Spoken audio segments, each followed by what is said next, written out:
My ongoing advocacy for Big Pharma has raised a few eyebrows, as people have pointed out. There really are a wide range of stakeholders involved in our response to COVID here in Australia, and that's fine.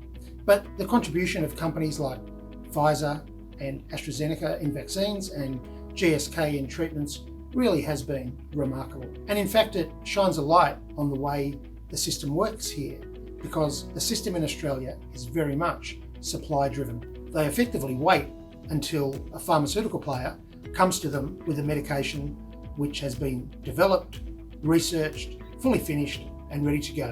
And then the government decides whether or not it's going to be approved and whether or not they're going to invest the money in funding it.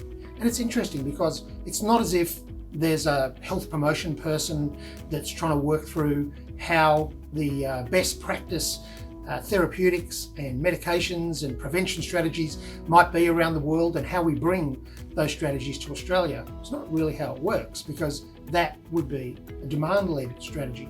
In Australia, it's very much supply-driven. Now, I'm not saying any of this to be critical of anybody. I'm not even saying it's necessarily a bad system.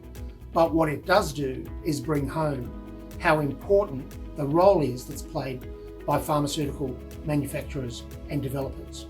Because the next time you're wondering why people suggest that the only game in town when it comes to developing, manufacturing and distributing vaccines and medications at the time of COVID, that the only game in town is Big Pharma, just stop and think for a moment why that is actually true.